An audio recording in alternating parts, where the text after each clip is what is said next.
People joining us over Zoom, please use the raise the hand function to ask a question. But we'll begin with the gentleman here in Abu Dhabi first.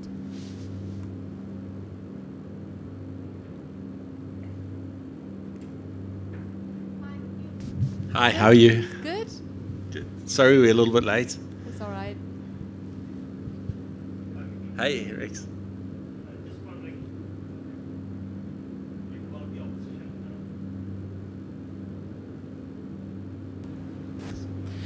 Just wondering about the opposition for tomorrow, Ireland. How much do you guys know about the Irish team, and how important is that for you to win and qualify for the next round? Yeah, look, it's really important. We felt we played really well last night. We started to get a little bit of momentum, which is good. We started to get a settled combination, which I think is key. We've studied Ireland. We've had a lot of video footage. As I speak, our bowlers are going through that footage at the moment. I'm going through their planning sessions. So, yeah, we're in a good space. We've prepared properly. Traditionally, spin has been Sri Lanka's strength. But for yesterday's game, you guys seem to be relying heavily on your seamers. Did quite a bit of a good job as well. If you can just talk through, what's Dushmantha Chameera, Lahiru Kumar and Chamik Karunaratne bringing into the side? They've brought a lot, and I think yes, we have. We're very lucky. We've got two very good mystery spinners, if you like, and a couple of very good spinners that aren't playing at the moment. But for us to have two bowlers of genuine quality bowling at 145 k's an hour, that makes a massive difference. We know that any team doesn't like facing them. They're genuine wicket takers. Their skills have got better and better over the last 5 months. So we're really comfortable having them attack for us. Dushmantha Chameera has, I feel, gone to another level. He really has. He's now genuinely world class. So for us to have those bowlers in our bowling lineup gives us a real good balance of pace. Chamika brings a little bit of swing, and then we've got our two wrist spinners. It's almost the ideal bowling attack, if you like. Mickey, following up on that same question, how much do you think dew will play a factor, considering that the pitchers will give some assistance to the seamers with the conditions, and how much will it affect Sri Lanka's chances of bowling first in most of the games? Yeah, look, it does come into the equation. Certainly, when we discuss our strategy before the game, we came out the night before and just checked the amount of dew, and there was a fair amount. Look, I don't think it's impossible to bowl if we have to bowl second, and we've prepared that way with our bowlers, with wet balls, etc. So we'll be prepared and we'll be ready. But I think it might play a little bit of factor. It just, once the wicket cools down and it just gets a little bit of moisture on it, it just tends to come on a little bit nicer as well. Top three, a massive concern from the last few games with the Oman games and the warm-up games. They've not fired at all. Yeah, that's our.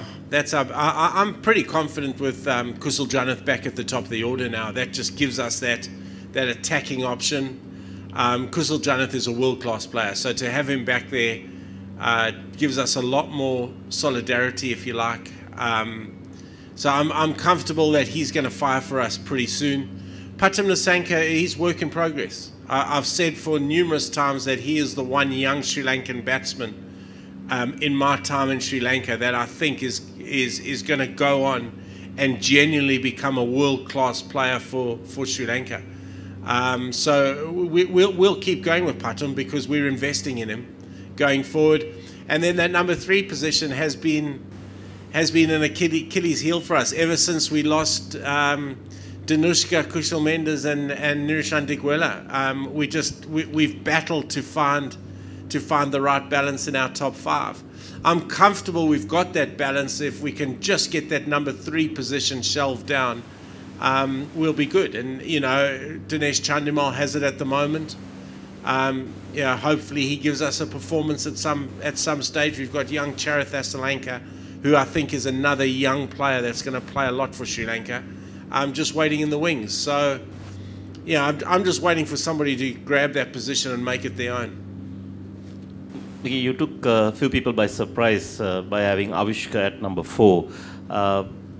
Could you just tell us as to what was the thinking behind having him at number 4? And is that something that you're looking at long term in the white ball format? Yeah, I think I mentioned it at the last press conference. We did a brainstorming session as coaches. Mahela was with us at the time. We looked at stats. We looked at our batting order. We thought, how do we make it stronger? How do we balance the power? Thinking that we were going to get Kusal Janath back as well at the top of the order, and we looked at what fitted, and it kind of fitted in our opinion with Avishka at 4. Because, strike rates tell us that he plays a lot of dot balls early on in his innings. And that's because the field's up. So him coming back with the field spread out has given him a little bit more chance to get himself in. And then from there, he's almost unstoppable. So once he gets past 15 balls, he becomes a serious player strike rate-wise. So we just thought that was quite a good fit.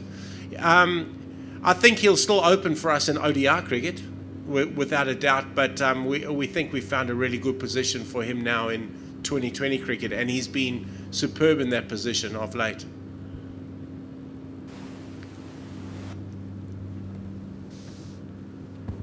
Mickey, are we expecting any changes in the top 3 tomorrow? No, we've got a settled combination at the moment, and we'll go with that settled combination tomorrow.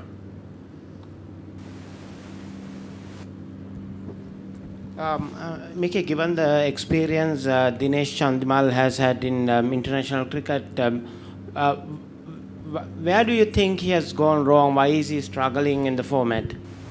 Yeah, look, I think, he's... Look, to be brutally honest, Dinesh, Charith Asalanka, Kamindu Mendes, those type of guys got real opportunities because, Patam to a point, because of our 3 players that got banned. Chandy is a very, very good player, and contrary to a lot of the stuff I'm reading about him, he is a fine batsman. He's just short of a little confidence at the moment, but I'm comfortable that he will regain that. And when he does, he played an innings in the practice game before we came over here. We had 3 practice games in our camp. He faced a really good attack. Dushmanta Chamira wasn't there, but he had Banura, he had Chamika, he had Akila, and Mahesh bowling against him. And he got an 84 of 48 balls and really played very, very well. That all led to us, because we selected Chandy in the squad as the reserve keeper. We needed to have 2 keepers in our 15, and we thought he fitted the bill with that. There was a bit of experience. Our second keeper, he was the desirable player for that position. But when we watched him bat there, he batted superbly. He hit proper cricket shots, and he hit them well. He hit them hard. He cleared the boundary straight a lot of times. So if we can recreate that confidence for him coming into World Cup games, we feel we've got to win, because I think you mentioned the word earlier when you asked the question, experience. We haven't got a particularly experienced top 5. So for him, the thing that gets him in there is his experience. And that's what lent us to going with him in game 1. Now, we'll give Chandy another run, without a doubt. We know that Charith Asalanka's there waiting for his opportunity as well. And one thing we've done over the last year is develop some bench strength in all positions. So, I'm comfortable that we're getting there. I'm comfortable Chandy is 1 innings away from showing us potentially what he can do. Mickey, we saw him, you all are trying him out as an opener during the Indian series. What sort of a role you all have given him at number 3? Yeah, well look, he opened, and opening, to be fair, is probably his best position, but he was under no illusions that when Kusal Janath Pereira came back, that was KJP's position, and And that got him the games in the South African series, was the fact that KJP was injured. So he was under no illusions to that. We kind of like that balance with Kusal Janeth going fairly hard. It allows Patum to play his game the Patum way, and I was disappointed with how he got out last night. We had a chat about that today. We want to see Patum hitting straight down the ground, because when he hits straight down the ground, that's when he plays his best. And then Chandy is in that position with experience to kind of continue the work that either Kusal Janeth or Patum's done. You know, the last thing we wanted was to have two inexperienced players, Kusal Janeth getting out early, and then having two inexperienced players batting in the power play overs.